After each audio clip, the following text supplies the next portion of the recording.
ভেনেজুয়েলায় operation absolute resolve নামে সামরিক অভিযান চালিয়ে প্রেসিডেন্ট নিকোলাস মাদুরোকে গ্রেপ্তারের পর যুক্তরাষ্ট্রের দৃষ্টি এখন লাতিন আমেরিকার অন্যান্য গুরুত্বপূর্ণ দেশের দিকে ঘুরে গেছে। বিশেষ করে কলম্বিয়া, কিউবা ও মেক্সিকোকে নতুন লক্ষ্য হিসেবে দেখা হচ্ছে। মার্কো রুবিও ইতিমধ্যেই ইঙ্গিত দিয়েছেন ট্রাম্প প্রশাসনের পরবর্তী লক্ষ্য হতে পারে কিউবা। মেক্সিকো প্রসঙ্গে ট্রাম্প বলেছেন দেশটির সঙ্গে কিছু একটা করতে হবে, কারণ তিনি মনে করেন দেশটি কার্যত মাদক কার্টেলগুলোর নিয়ন্ত্রণে রয়েছে।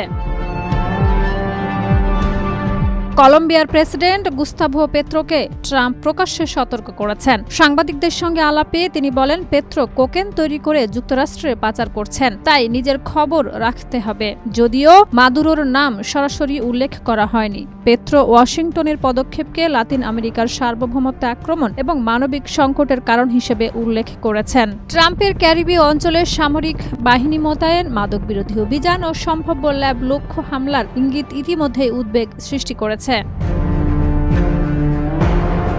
কারাকাস থেকে মাদুরো ও তার স্ত্রী সিলিয়া ফ্লোরেসকে সরানোর কয়েক ঘন্টার মধ্যেই ট্রাম্প ঘোষণা দেন, যতক্ষণ পর্যন্ত নিরাপদ ও সুশৃঙ্খলভাবে ক্ষমতা হস্তান্তর করা না যায় ততক্ষণ যুক্তরাষ্ট্র দেশটি সাময়িকভাবে পরিচালনা করবে। প্রয়োজনে দ্বিতীয় ও বড় সামরিক অভিযান চালানোর প্রস্তুতিও রয়েছে।